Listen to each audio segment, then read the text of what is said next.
Good morning, students. In today's session, we are going to see the introduction with respect to the case studies and the test beds required for smart grid implementation, demonstration project, advanced metering, microgrid with renewable energy system. First, we'll see the introduction to the case studies and the test bed for the smart grid. So, whatever work we are going to do under smart grid implementation, we have to take into the consideration the area of policy and standard and framework development and the assessment of new intelligence tool.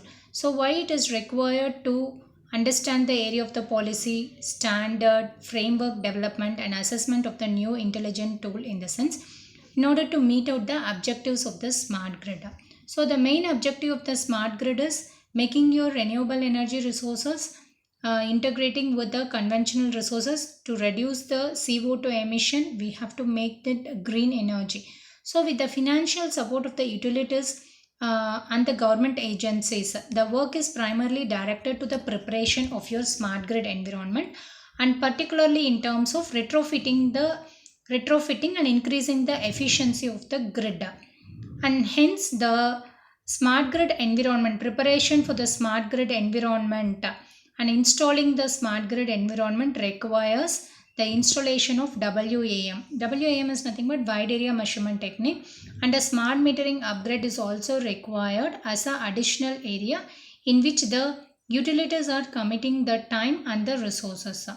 The development of your tools and packages, demonstration environment and test beds is important for the research, education, smart grid education system and technological growth that will support the successful deployment of your smart grid. Demonstration project. Demonstration here we are going to demonstrate the smart grid implementation project. Once the project is developed, we are consider the one smart grid is integrated. So that smart grid project has to be tested. So that the reading whatever we are going to consider it in the smart grid environment has to be given as a reference to the other side. Like whatever, suppose you consider we are going to develop the algorithm for grid disturbance. So that particular algorithm has to be shared with the other project side and we should check whether that is working. For example, the demonstration project is related to the development of your WAMS, that is wide area measurement technique, voltage monitoring system, voltage collapse monitoring system, and it should be completely deal with the Department of Energy feasibility and the design of WAMS. DOE stimulus funding has also been provided for numerous utilities to engage in technical manufacturers upgrade and research support to academic institution. And the projects, the demonstration projects, whatever we are using, it uses smart grid system, smart grid technology. In that, smart meters, distribution technology, consumer and end user technology integration, and the deployment of the smart grid are organized by having some utilities. Smart Grid Stimulus Fund awarded by Department of Energy for the year 2009 is around $620 million. And we have the two categories of project demonstration. The first one is going to be the fully integrated regional smart grid demonstration and the second one is utility scale energy storage project. Under fully integrated regional smart grid demonstration, it utilizes communication technology, sensing and control devices, smart meters and smart meters in home and monitoring system and energy storage option and renewable energy integration. The second category of demonstrating the project is utility scale. So normally the Commonwealth Edison and the Duke Energy were among the utilities receiving many dollars of millions primarily for the smart grid throughout the United States. And also in case of your South California and other countries receive grants for synchrophases installation, wind energy installation system, wind energy storage system, distributed demand response system, distribution automation system and regional smart grid for the demonstration of the project. And also the grid communication project has to be extracted by the Sandio Gas and Electric in conjunction with your Cisco, IBM. You know why this is installed, in the sense that grid communication project is installed in the sense in order to develop a wireless smart grid network. So these categories of project demonstration has to be well defined. Next is your advanced metering system.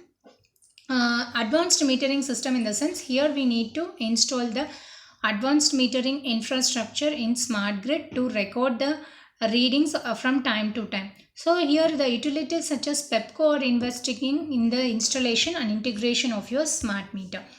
The Pacific North Smart Grid Demonstration Project aims to validate the new smart grid technology and business model and provides two-way communication between your distribution generation, like two-way communication in the sense generate, transmit. So while transmitting, it has to be get stored. So distribution generation, storage, demand asset and the existing grid infrastructure while quantifying the smart grid cost and benefits, and advanced standards for interoperability and cyber security approaches. So here the advanced metering infrastructure is nothing but the integrated system. So what is the meant by integrated system? In the sense, advanced metering infrastructure means it will have one smart meters. This smart meter will start to record the data from time to time. That is, the historical data of your renewable energy resources will be recording, and it is maintained, and the data will be maintained at the back end in the structured format. Then a proper communication network or the data management system has to be enabled in such a way that the whatever data it has been recorded, it can be utilized by the customer and the utilities. The system also provide number of function. Like for example, we are making one smart grid system. So in this smart grid system, we are going to provide a smart meters. This smart meter will record the data. The recorded data at the back end, it will be stored in the structured format. The structured format data will be communicated to the end users. So in between this, there is a possibility of your communication system and the data management system.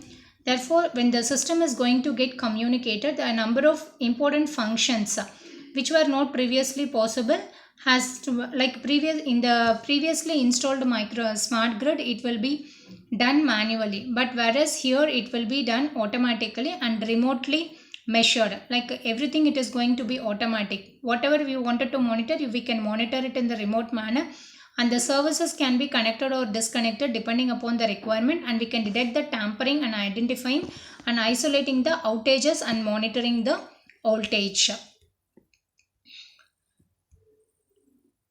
So AMI will enable the utilities to offer new time-based rate programs and incentives that encourage the customers to reduce the peak demand and manage energy consumption. So here your AMI and the customer system will achieve substantial grid impacts, and benefits for the customer and utilities includes reduced cost for metering and billing. So the reduced cost for metering and billing is from few truck rolls, labor savings and more accurate and timing billing, few customer disputes and improvements in operational efficiency. Next one, more customer control over electricity consumption, cost and billing. So this is from a greater use of your new customer tools, for example web portals and smart thermostats, and also the techniques for shifting your load demand, like on-site load demand or off-site load demand of the period. Lower utility capital expenditure and customer bill saving. So this will result in reducing your peak demand, and it is used for the improvement of your asset estimation and utilization and maintenance. Lower outage cost and fewer inconvenience for the customer. For faster outage restoration means it is going to give a more precise dispatching of your repair crews to the location wherever it is required. So these are all some of the customer utilities when we are going to implement your advanced metering infrastructure. Now we are going to see the microgrid with renewable energy resources. The microgrid with renewable energy resources structure diagram is shown over here. The feasibility of the microgrid, whatever here we have shown, the microgrid is capable of operating either in a grid connected mode or in a standalone mode. So the feasibility of the microgrid as a standalone will improve if it can generate enough amount of power for the load it is designed. And also the microgrid development is a customer system that is oriented project meant to enable smart grid technology and functions for the buildings, facilities, etc. The development of the integrated system. So when you see over here, PV models, wind energy conversion, and here you have a battery. It is your energy storage system. Here your generating station. It is on your conventional system, EB station, and it is your renewable energy system.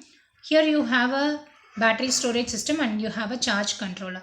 So the development of your integrated system encompasses the implementation of the smart grid equipment devices and software, as well as installation and improvement of advanced smart metering infrastructure and DER resources installation. So with this identified system, an intellectual research which support the collaborative will involve the economic benefits, economic benefit analysis, a platform for the analysis of your network performance, which constitute the system level of intelligent microgrid in addition with the platform for decision support. Now here some diagram shown over here. It is a test bed topology designed for the study with the two PV. Like here one PV model it is there, here one more PV model it is there. Here two PV model it is shown over here along with the wind energy conversion technology. So in this microgrid technology, in this microgrid topology, a storage technologies is shown over here. It is why it is required in the sense, from time to time, from minute to minute, the power is going to get vary with in case of your solar and wind. So we need a energy storage system, particularly when it is going to be used for islanding mode or standalone operation of the microgrid. So with this next we will have to see the power system unit commitment problem, because in what way the power is going to get dispatched and in what way the power unit commitment problem is going to be addressed. Thank you, students.